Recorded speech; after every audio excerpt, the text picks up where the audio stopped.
행복한 안식일입니다. 네. 오늘은 여러분들 얼굴이 너무 행복해 보이시네요. 좋은 일 있으세요? 네. 정말 기뻐 보이십니다. 네, 오늘 또 이렇게 좋은 날씨, 또 좋은 만남, 또 좋은 교제, 또 하나님의 은혜를 더 듬뿍 받을 수 있는 저와 여러분 모두가 되시기를 바랍니다. 여러분, 삶에는 힘이 있어요. 그렇죠? 삶에 힘을 주는 것들이 있습니다. 오늘 삶의 원동력인 기쁨에 대해서 살펴보도록 하겠는데요. 그럼 인간에게 이 기쁨이 없으면 과연 어떻게 될까요? 내가 살아가는데 기쁨이 없으면 어떻게 될까요? 행복이 없으면 어떻게 될까요? 아파요? 어디 가요? 여기가 아플까요? 여기 아플까요? 네. 이성, 감성 뭐 다 아프겠죠. 네. 그래도 힘들어도 참자. 이유는요? 기쁠 것이기 때문에. 그렇죠? 힘들어도 참자. 아이를 잉태하고 해산하는 여인이 그 아이를 낳아서 만나는 기쁨을 위해서 참잖아요. 그렇죠? 어려움을 참잖아요. 또 어떠한 일을 위해 일을 열심히 하다가 그 일이 성공되는 그 지점을 바라보고 참잖아요. 그리고 또 우리가 무슨 어떠한 뭐 여러 가지 시련을 만났을 때 앞으로 더 좋은 일이 있겠지라고 하면서 살아갈 때 참 기쁨이 있습니다. 자, 그런데 이 세상에서 기쁨을 잃어버릴 수도 있어요. 왜냐하면 더 이상의 무엇이 없을 때요? 희망을 찾지 못할 때. 오늘날 수많은 사람들은 이 세상에서 기쁨을 잃어버리고 살아갑니다. 이 땅에서 도저히, 그렇죠? 감옥에서 이제 평생을 내가 살아야 된다. 감옥형, 독일이나 그런 데는 235년 형도 있잖아요. 네, 그런 형을 딱 받았을 때, 내 나이보다 훨씬 많은 감옥형을 받았을 때 기쁨이 있을까요? 절망적이겠죠. 사형대 앞에 나가는 죄인이 그 사형의 날짜가 임박하고 또 그 날짜를 받아들일 때 여러분 얼마나 절망적이고 얼마나 슬픈 일일까요? 하지만 하나님은 오늘 우리에게 이 세상에서 얻을 수 없는 또 하나의 기쁨을 우리에게 허락하셨습니다. 또한 우리에게 오늘도 지금 현재도 하나님이 기뻐할 수 있도록 우리에게 설정해 놓으셨지만 그것을 찾지 못할 때 우리는 내세를 바라보며 살아갈 수 있는 힘을 주셨어요. 예수님이 있다는 사실, 또 오늘도 우리에게 이 안식일이 있다는 사실, 또 우리가 성경을 열어서 볼 수 있다는 사실, 이런 가장 여러분들 큰 특권임을 기억하시기를 바랍니다. 여러분, 삶에는요, 우리가 살아가는데, 죽는 그 순간까지 살아가는 데는 그 삶에 힘을 주는 무엇인가가 있습니다.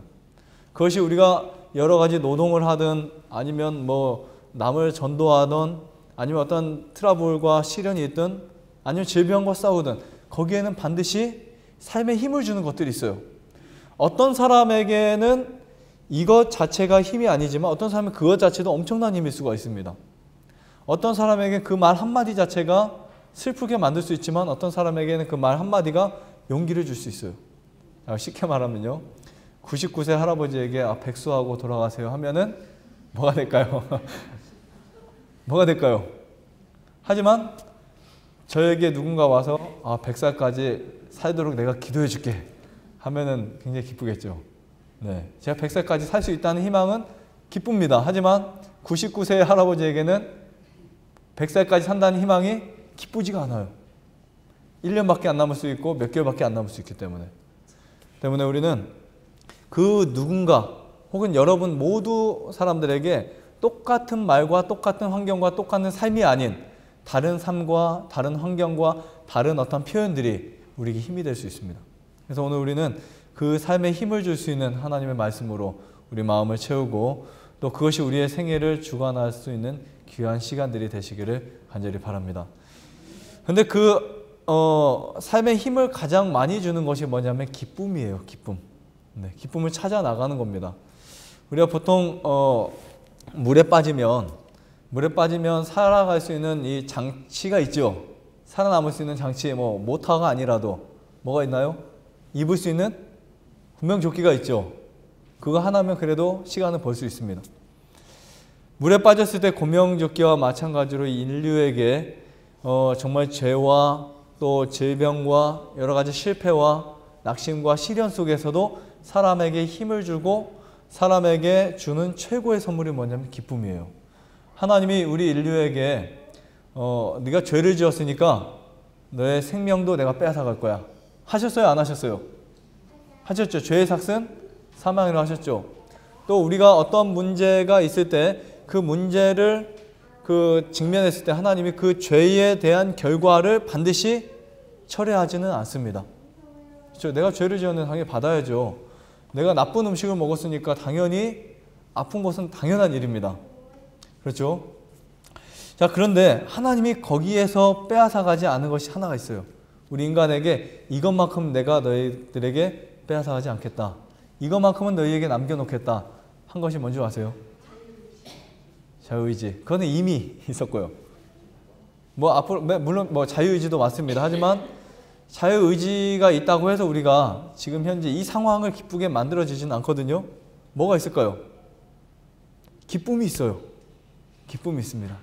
하나님이 이것까지 빼앗아가 버리면 우리는요, 살 만한 의미가 없어집니다. 삶의 의미가 없어져요. 정말 기쁨도 없어지면.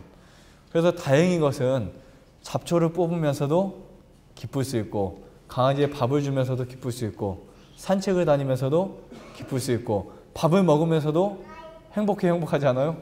기쁘고요. 그렇죠? 우리의 생애 속에 이 기쁨이라는 것이 끊어지지 않도록 하나님이 만들어 놓으셨습니다. 이 기쁨은 마치 연기로 가득한 그 장소에 산소 마스크와 같고, 또 갈증이 심할 때 우리 물 한 잔의 물과 같다는 사실을 우리가 깨닫게 됩니다. 오늘 말씀은 요한복음 15장 11절 말씀을 다 같이 펴서보겠습니다. 요한복음 15장 11절입니다.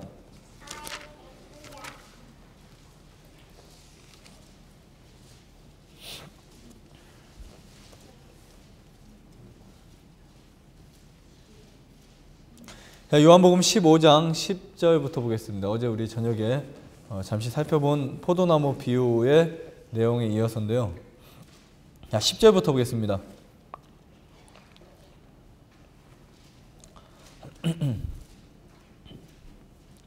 10절부터 찾으셨으면 같이 10절, 11절까지 다 같이 크게 읽어보도록 하겠습니다. 읽겠습니다. 시작. 내가 아버지의 계명을 지켜 그의 사랑 안에 거하는 것 같이 너희도 내 계명을 지키면 내 사랑 안에 거하리라. 내가 이것을 너희에게 이름은 내 기쁨이 너희 안에 있어 너희 기쁨을 충만하게 하려 함이니라. 아멘. 네. 자, 예수님의 기쁨이 여러분의 기쁨이 되시기를 원하십니까? 확실하세요? 예수님이 이때 나이가 아마 30살, 32살, 3살 그때쯤 되셨을 거예요. 이 요한복음 13장, 14장, 15장 그쪽 쭉 넘어가면 이제 예수님의 마지막 고난주기로 들어가는 시점이에요. 그런데 그 예수님이 그 고난주기에 들어가는 나이는 무슨 말이냐면 얼마 안 있으면 짧은 시간 내에 지금 예수님이 본인이 당할 일들을 기억하시는 거죠. 생각하는 거죠. 앞으로 있으면 내가 어떤 고난들을 당할 것이다. 어떤 순환들을 당할 것이다 라는 사실이 예수님의 머릿속에는 꽉 차 있어요. 꽉 차 있습니다. 만약 여러분들 아까 제가 말씀드렸죠. 감옥에서 평생 여러분들이 거기서 죽어야 된다. 아니면 사형을 당해야 된다. 하면 기쁨이 있을까요? 기쁨을 찾기 힘들겠죠. 그러나 예수님은 지금 예수님 뭐라고 말씀하셨어요? 내가 너희에게 이름은 내 기쁨이. 그렇죠? 그런데 예수님은 왜 기쁠까요? 죽어야 되는데. 얼마 후에 죽을 수밖에 없는데. 이제 곧 얼마 후면 그 고난의 순환주기에 들어가서 있잖아요. 어린 양처럼 찢기고 혹은 또 십자가에 달려 돌아가셔야 될 그 상황을 어떻게 받아들이고 감당할 수 있을까요? 그래도 인간인데. 그렇죠? 그래도 인간인데. 근데 그런 상황들이 왜 예수님에게 기쁨이 되었냐? 이 말입니다. 예수님이 그만큼 저와 여러분들을 뭐 하셨다는 거예요? 사랑하셨다는 거예요. 그래서 사랑은 무엇보다 강하다? 죽음보다 강하다 이렇게 표현하고 있어요. 사랑은 죽음보다 강하다. 예수님의 사랑이 또 우리에게 기쁨이 되었다. 또 예수님이 우리를 위해서 나를 구원하시기 위한 그분의 하나하나의 그러한 사건들이 그분에게는 고난보다도 기쁨이 되었다는 사실. 예수님이 나를 그렇게 사랑하신다는 거예요. 저와 여러분들을 그렇게 사랑하신다는 겁니다. 죽음 앞에서도 우리를 포기하지 못하신 예수님의 그 모습, 그 열정, 그런 것들이 예수님의 기쁨이었대요. 그래서 그 기쁨이 누구 안에 있어서요? 우리 안에 있을 때. 그러니까 우리가 예수님의 사랑을 알 때 기뻐지는 거예요. 이해하시겠죠? 왜냐하면 그 사랑이 얼마나 가치 있고 그 사랑이 얼마나 우리에게 중요하다는 그 사실을 깨달을 때 기뻐지는 거예요. 여러분, 우리가 그것을 알지 못하면 감사할 수가 없습니다. 알지 못하면 하나님을 사랑할 수도 없어요. 알지 못하면 기뻐할 수가 없습니다. 그냥 기쁨은요, 누가 나에게 좀 잘해주면 기쁘고 좀 못해주면 슬프고 이런 것이 아닌 진짜 기쁨은 세상이 줄 수 없는 평안, 기쁨, 그 사랑은 예수님 안에서 우리가 찾을 수 있습니다. 이 세상에서는 많은 기쁨과 즐거움들이 순식간에 사라질 수 있어요. 만약에 시련이 오면, 어려움이 오면, 내가 좋아하던 여자가 있었는데 그 여자가 나를 떠나면 슬프겠죠. 내가 어떤 인생의 가치를 돈에 두고 살아왔다가 사업을 성공했는데 얼마나 기쁘겠어요. 하지만 그것이 없어지면 인생의 실패를 하겠죠. 그러니까 농부들이 열심히 농사를 짓다가 그 어떤 경우는 농약인 줄 알고 이렇게 쭉 쳤다가 풀약이었어요. 논이 싹, 벼가 싹 죽습니다. 순간 이 다혈질에 의해서 자살을 해버려요. 그럼 이게 뭔 말인지 아시겠죠? 실제로 그런 일이 있었어요. 풀약을 해가지고 중간에 이렇게 다니다 보면요, 때도 아닌데 벌써 노랗게 된 그 들녘이 있습니다. 가끔 있어요. 그게 아마 실수죠. 풀약을 쳐버린 거죠. 농약을 쳐야 되는데. 그 농부의 마음은 그것을 수확해서 돈을 벌고 이런 생각을 하다가 실패를 하고 낙심을 하고 좌절을 해가지고 뭐 자살한 사람들까지도 있는 그 상황들을 보면서, 야, 인생의 목적이 어딘가에 이렇게 정확하지 않으면 얼마나 무가치한 것일까, 그렇죠? 얼마나 불쌍하고 허무한 것일까, 이런 생각을 하게 됩니다. 우리가 정말 예수님 안에 기쁨을 얻게 되면 우리는 늘 감사할 수밖에 없어요. 매 순간, 심지어 그것이 나에게 시련이 오고 그것이 나에게 절망적인 그 순간에도 예수님이 나와 함께 계시다는 이 순간, 이 기억 하나로 우리는 살아갈 수 있습니다. 그런데 예수님의 제자들도 몰랐거든요. 그 배를 타고 가는데 풍랑이 일어가지고 배가 뒤집어질 정도로 움직이는데도 그 옆에 예수님이 있다는 사실을 인식하지 못하고 살아가요. 근데 본인들이 빠져 죽으면 누구도 빠져 죽는 거예요? 예수님도 빠져 죽는 거잖아요. 그런데 그 인식을 못해요. 그래서 예수님은 주무시는데 예수님께 살려달라고 막 소리 지르고 깨우죠. 우리는 우리 옆에, 우리 앞에, 또 우리 안에 예수님이 계시다는 사실, 그래서 확신하고 살아간다면 오늘 우리는 삶의 힘이 되고 삶의 원동력이 되는 이 기쁨을 여러분들이 매 순간 가지고 살아갈 수 있습니다. 하박국 3장 17절을 열어서 보겠습니다. 하박국, 찾기 힘드실 텐데요. 구약성에 합이라고 써 있습니다. 나, 합, 습. 이제 여기에서 하박국 3장인데요. 페이지 수는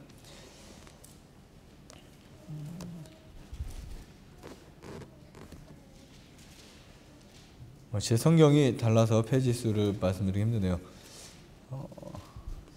1139페이지인 것 같은데 혹시 맞는지 모르겠습니다. 하박국 3장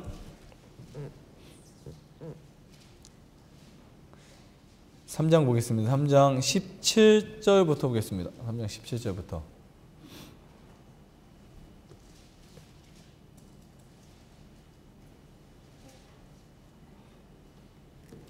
(3장 17절부터) 네, 제가 읽겠습니다. 비록 무화과 나무가 무성치 못하며 포도나무에 열매가 없으며 감람나무에 소출이 없으며 밭에 식물이 없으며 우리의 양이 없으며 외양간에 소가 없을지라도 나는 여호와를 인하여 즐거워하며 나의 구원의 하나님을 인하여 기뻐하리로다. 19절, 주 여호와는 나의 무엇이라 그랬어요? 나의 힘이시라. 나의 발을 사슴과 같게 하사 나로 나의 높은 곳에 다니게 하시리로다. 네. 여러분, 비록 여러분들이 원하던 수많은 것들을 달성치 못했다 하더라도 그것이 실패된 인생일까요? 그것이 뭐 실패되고 후회하고 그것이 뭐 내 인생에 완전히 뭐 무너진 것일까요? 전혀 그렇지 않습니다. 사람에게 있어서 최고의 가치는 무엇이냐면 사람을 지으신 하나님의 형상으로 돌아가는 거예요. 그러니까 원래 내가 왜 창조되었을까? 그렇죠? 여러분들 보세요. 여러분들이 갖고 있는 하나, 그 소지품 하나도 그 소지품마다 사용될 목적이 있어요. 거기에 의미가 있습니다. 휴지 하나라도, 화장실에 그 쓰레기로 버려지는 휴지 한 장이라도 그 휴지 한 장은 닦고 씻을 수 있는 그 목적에 가치가 있는 휴지입니다.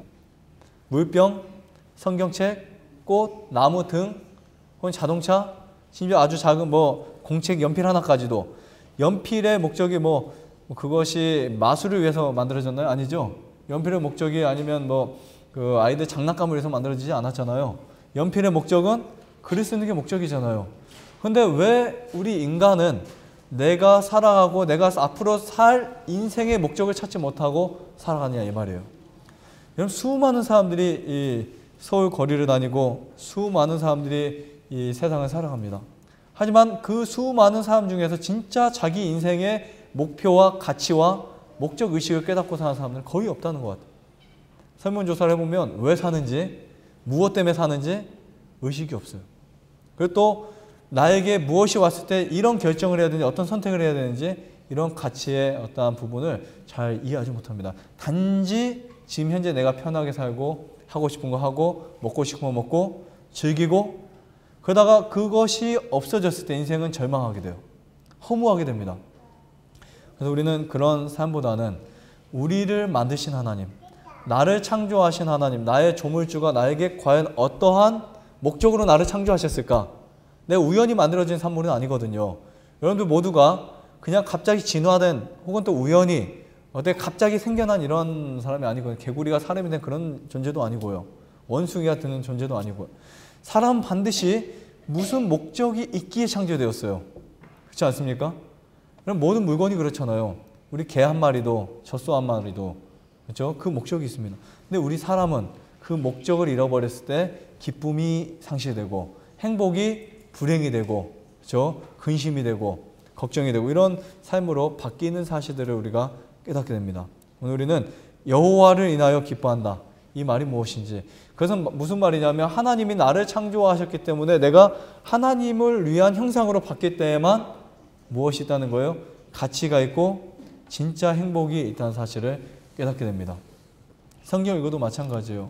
성경을 읽으실 때 이 성경 말씀 하나하나들이 나에게 얼마나 귀중하고 얼마나 뜻깊은지를 여러분들 깨달아 아신다면 오늘 우리는 이 시간 이렇게 거룩한 안식일 또 예배드리고 또 하나님 앞에 나왔다는 이 자체가 얼마나 기쁨인지 모릅니다.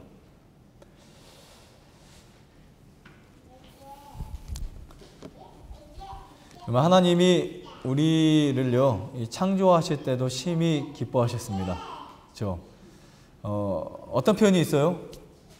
심히 좋았더라. 하나님이 이 천지와 만물을 창조하시고 사람을 창조하셨을 때 다 창조해 보니까 너무 좋아요. 왜냐하면 사람은 하나님이 지으신 최고의 걸작이니까. 최고의 작품이 사람이거든요. 근데 그 최고의 작품이 하나님을 떠나고 하나님을 배신해서 악마의 형상으로 바뀌었어요. 하나님이 얼마나 슬프시겠어요. 그래서 이 악마의 형상을 바꾸게 하기 위해서 하나님이 무엇을 생각하셨냐면 어떤 프로젝트를 짜셨냐면 이 인간을 구원하기 위해서 내가 희생을 시켜야 되겠구나. 그렇죠? 이것을 회복시키기 위해서 제자리에 갖다 놓기 위해서 뭐 해야 되겠다고요? 구속이라는 또 희생이라는 대가를 통해서 인류를 구원해야 되겠다. 이러한 목적이 생기신 거예요. 그래서 이 누가복음을 읽다 보면 이런 비유가 있습니다. 혹시 여러분 아시겠죠? 잃은 양의 비유. 잃은 양의 비유. 100마리의 양이 있는데 한 마리의 양을 잃어버렸어요, 목자가. 근데 그 한 마리의 잃어버린 양을 찾기 위해서 지금 99마리, 99마리의 양을 그냥 놓고 어떻게 보면 표현은 버려두고 이런 표현입니다. 버려두고 그 한 마리를 찾기 위해서 온 사방을 다 헤매고 다녀요. 그 길은 거칠고 또 절벽도 있고 가시덤불에 온 살과 얼굴이 찢기고, 그래도 그 양 한 마리를 찾기 위해서 그 목자가 돌아다닙니다. 옛날에 목자는요 정말 양을 사랑했거든요. 양의 이름을 부르면 양이 찾아오기도 합니다. 근데 그 어떤 그 멀리서 매 하는 소리가 들리기 시작했어요. 그 목자가 그 소리를 듣고 얼마나 기뻤을까요? 그렇죠? 그 양을 찾기 위해서 그 길을 가가지고 양 한 마리를 안고 목에다 메고 이제 다시 돌아오는 이야기. 그러면서 이런 말이 있어요. 비유입니다. 이거는 하늘에서는 의인 99을 인하여 기뻐하는 것보다 죄인 하나를 찾았을 때 훨씬 더 기쁘다. 하나님이 저와 여러분들이 정말 기뻐하고 또 우리가 구원받을 때 최고의 기쁨을 느끼시지 않을까, 이런 생각을 하게 됩니다. 그것을 여러분 알면요 얼마나 기쁘시겠어요. 나 같은 죄인에게도 하나님의 사랑이 있구나. 나 같은 이런 악한 사람에게도 하나님의 은혜가 있구나. 나처럼 내가 생각할 땐 도저히 구원받을 수도 없고, 여러분 아무도 모릅니다. 자기 자신은요. 그렇죠? 아무도 몰라요. 나밖에 몰라요. 하나님밖에 모릅니다. 그 죄인이 구원받을 수 있다는 희망이 있다는 거. 여러분 사실은 이 겉으로 볼 때 굉장히 좋은 사람들, 하지만 내 속에 죄가 가득하다는 것을 깨닫게 되었을 때 하나님이 나를 구원하는 사실, 구원하실 수 있다는 사실, 그것보다 더 기쁜 사실이 없어요. 그래서 우리는 그 기쁨을 오늘 여러분 꼭 찾으시기 바랍니다. 그게 진짜 기쁨이에요. 아픔과 또 고통을 딛고 일어나면 우리가 기쁨이 무엇인지 깨닫게 될 수 있습니다. 여러분 또 무슨 비유가 있냐면 탕자 비유가 있어요. 탕자 비유. 두 형제가 있는데 아버지 밑에 일을 하다가 한 아들은 열심히 일을 도와주고 한 아들은 꾀가 나고 하기 싫은 거예요. 근데 그 한 아들이 지금 어떤 계획을 하냐면 살아있는 아버지에게 가가지고 아버지 내 재산을 뭐라고 하지 그거를? 재산을 좀 상속해 달라고, 그렇죠, 달라고 합니다. 여러분 이런 정말 불효자식이 어디 있어요. 그렇죠, 불효자식이 어디 있습니까? 아버지 살아계신데 재산을 나눠달라니. 그래서 아버지는 아들을 위해서 다 줍니다. 그 재산을 가지고 그 아들이 타국에 가가지고 돈을 다 써버려요. 뭐 불과 몇 년 안 돼서 허랑방탕하게 뭐 좋은 뭐 옷부터 시작해가지고 좋은 집, 좋은 뭐 여자들 다 만나면서 돈을 다 써버려요. 다 써버리고 나니까 이 아들이 이제 허무해지죠. 자기의 인생의 가치를 그것으로 판단했던 이 아들은 그것이 없어졌을 때 허무해지기 시작했어요. 그러고 나서 아버지 집이 그리워지기 시작하는 거예요. 근데 이 아들이 자존심은 있지 도저히 안 되겠지 해가지고 무엇을 하냐면 일을 하기 시작합니다. 그래서 나중에 심지어 할 일도 별로 없다 보니까 돼지밥을 주는 일을 해요. 너무 배가 고파서 돼지밥까지 먹기도 합니다. 그러다가 자기의 신세를 보고 눈물을 흘리면서 자기 집을 생각하게 됐어요. 내 아버지 집에 있는 하인도, 내 하인도 나보다 훨씬 행복하게 살았을 텐데. 그러면서 이제 결심을 합니다. 엄청 어려운 결심을 해요. 아버지 집으로 돌아가야 되겠다. 그래서 이 아버지가 아들을 사실 기다렸겠죠. 아버지는 그 집에서 멀리 한 100m쯤 나와서 그 길목에서 아들이 지나가는지, 저게 내 아들인지 매일같이 하루도 걸리지 않고 아들이 지나가는지 보는 것이 아버지의 마음인데, 몇 년째 아버지가 보게 됐어요. 근데 그 아들이 어떤 옷이면 갈 때는요 아주 좋은 옷을 입고 갔지만 올 때는 남도하고 완전히 뭐 거지 같은 옷을 입고 지나가는데 아무도 모르는데 자기 아들을 누구만 알아보고 있어요? 아버지만 알아보고 있어요. 상거가 뭔데? 아버지가 그 아들의 모습을 알아보고 달려갑니다. 그때 이제 그 아버지가 그 불효막심하고 어떻게 보면은 때려도 시원치 않고 벌을 줘도 시원치 않고 그런 아들을 위해서 한마디도 뭐라고 하지 않습니다. 아들아 고생 많이 했지? 그러니까 네 멋대로 왜 살아? 하고 안아주지 않은 것이 아니라 그냥 안아줘요. 아무 말도 하지 않습니다. 그 아버지가 그냥 아들을 위해서 안아주는 그 모습 하나, 아들이 마음이 녹아내리고 그때 이 아들에게 어떤 마음이 생겼냐면 아버지가 진짜로 나를 사랑하시는구나, 이런 생각에 완전한 회개가 이루어지고 그때 이 아버지가 기뻐서 잔치를 베푸는 그런 이야기가 성경에 나옵니다. 자, 우리는 때로는 우리가 잃었던 것을 찾았을 때 기쁘지만 하나님은 잃어버린 자식을 찾았을 때 정말 엄청난 행복을 느끼신다는 생각을 하게 되는데요. 우리 인생 속에서 이 기쁨이 얼마나 중요한지 여러분 이제 이해하시겠죠? 네, 정말 이해하시겠죠? 그래서 삶의 가치 있는 것에 조금 더 기쁨을 두자. 네, 우리가 썩어져 없어질 것에 대해서 거기에 기쁨을 막 이렇게 내려놓지 말고 정말 없어지지 않을 기쁨, 그것을 찾는 귀한 시간 되시기를 간절히 바랍니다. 우리 인간은요, 이런 표현이 있더라고요. 자신이 살아온 나이 있죠. 내가 만약에 50세를 살았다, 그럼 그 50세의 나이라는 값을 가지고 살아간대요. 뭐 40살을 살았다, 40살의 나이라는 값을 가지고 살아간대요. 성인이 되면. 근데 이 성인이 되었을 때 우리는 지금까지 내가 쌓았던 그 어떠한 그 삶을 가지고 내 인생의 어떠한 결과가 만들어지는데 그거는 어디까지나 이 세상적인 표현이고요. 예수님을 만나게 되면 그것이 다 무너져 버립니다. 오늘 이 순간 예수님을 통해서 내가 살 수 있는 힘이 되고 예수님을 통해서 지금 과거에 어떠한 일이 있었던지 과거에 어떠한 실수와 실패가 있었던지를 막론하고 지금 이 순간에 예수님 만난 그 접촉으로 내가 삶을 살아갈 수 있습니다. 그것이 우리에게 큰 희망이 될 수 있어요. 제가 한 말씀만 더 드리고 마치겠습니다. 예전에 그 러시아에서 1917년 러시아 혁명이 일어났던 거 아시죠? 네, 러시아 혁명. 근데 이 러시아 혁명이 일어났을 때에 하나님이 러시아에 큰 일을 일으키셨어요. 어떻게 보면 큰 부흥의 역사를 일으킨 적이 있었습니다. 그래서 수백 명이, 어떤 수천 명, 수만 명이 예수님을 받아들였던 한 선교사를 통해서, 미국의 한 선교사를 통해서 굉장히 많은 사람들이 그 체계에서 하나님을 받았어요. 성경도 없었고, 당시에 그곳에 뭐 예수님을 증거할 만한 사람도 없었고, 전도사도 없었고, 또 교회도 없었습니다. 근데 그곳에 이제 한 선교사가 들어가서 선교를 하는데 굉장히 많은 사람들이 반응하기 시작했고 기적들이 일어나기 시작했어요. 그래서 그 기적이 일어나면서 교회가 뭐 십자가가 없는 교회들이 이렇게 형성되기 시작하고 많은 사람들이 예수님을 믿기 시작했습니다. 그런데 이제 위기가 오기 시작했어요. 1930년경 러시아에서 점점 위기가 옵니다. 개인의 재산을 이렇게 빼앗아가고 정부가, 그리고 이제 남자들을 시베리아로 보내서 일하고 아이들을 공립학교에 보내고 이런 엄청난 혼동의 그 시기가 있었습니다. 러시아의 공산주의 이제 체계죠. 그런데 이 당시에 이반이라는 사람이 있었어요. 혹시 들어보셨나요? 이반? 이반이라는 사람은 영어로 네임이 이제 존이라는 사람인데 이반이라는 사람이 이 키예르에서 한 1500km 떨어진 곳에 살고 있었는데 이 러시아는 우랄 산맥을 중심으로 동서로 나누어져 있잖아요. 아주 나라가 크잖아요. 근데 이때 이반이라는 사람이 하나님을 참 잘 믿었던 사람이었어요. 그러면 선교사가 왔을 때 그것을 받아들이고 하나님을 열심히 살기로 결심하고 하나님을 양심껏 잘 믿었습니다. 성경이 있지 않기 때문에 물론 성경을 가지고 살 수는 없었지만 러시아로 번역된 게 없었기 때문에 양심대로 삶을 살았던 사람이었어요.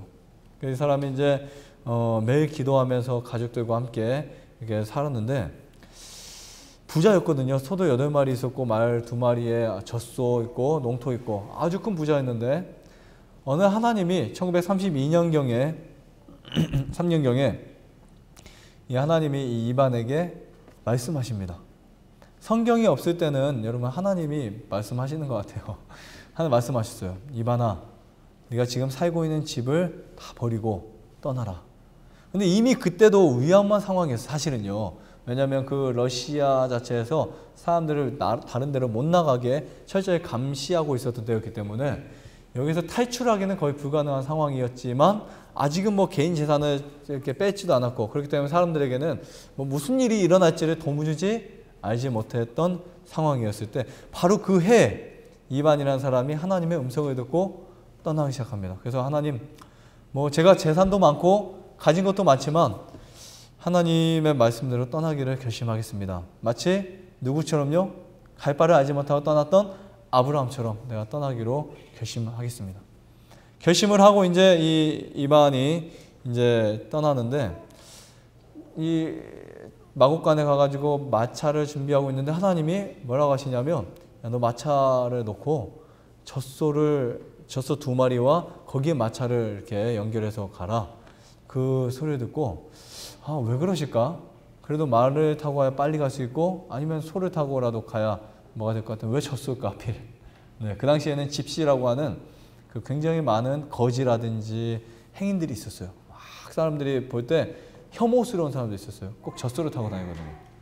근데 이 젖소 2마리를 타고 가족이 이제 그 중요한 것만 딱 모아가지고 이제 떠납니다. 아이들과 그 가족이.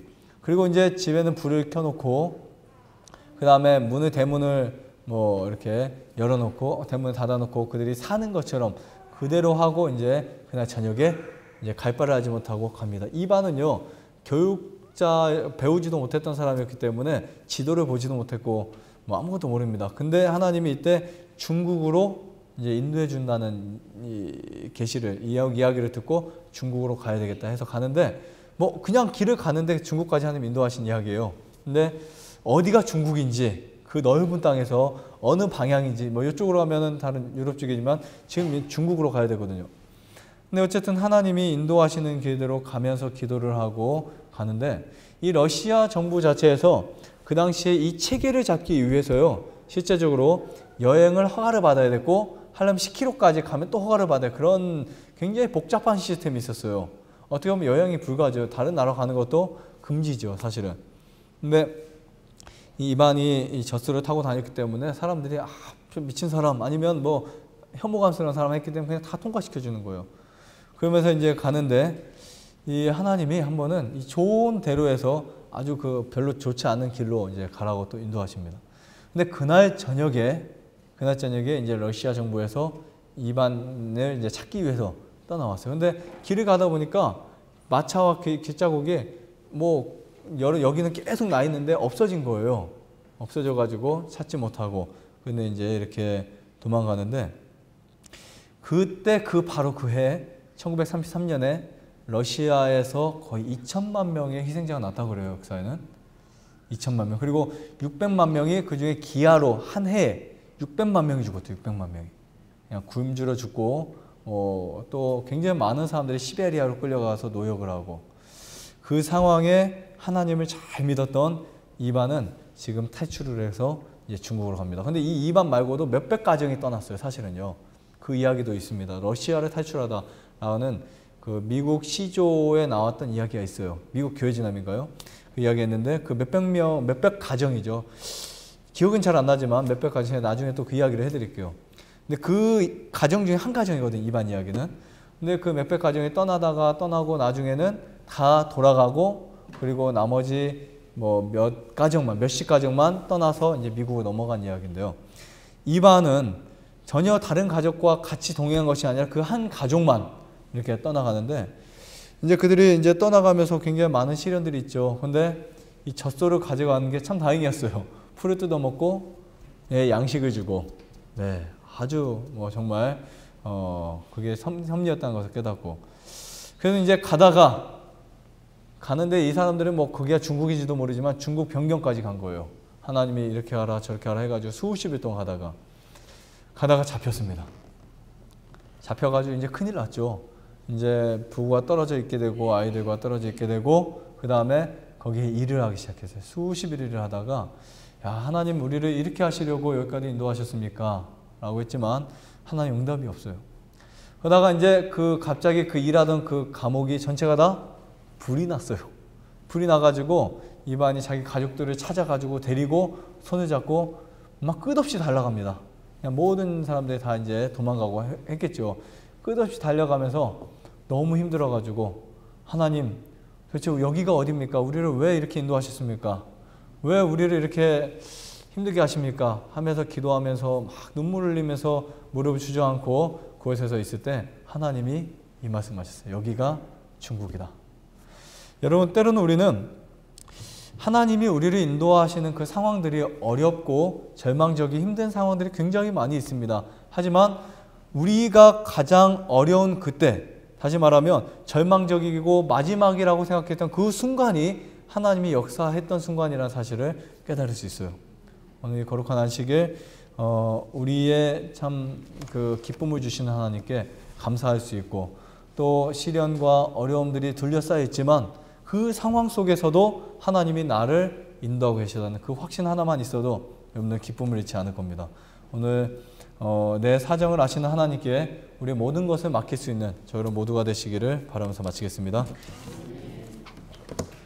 기도하시겠습니다.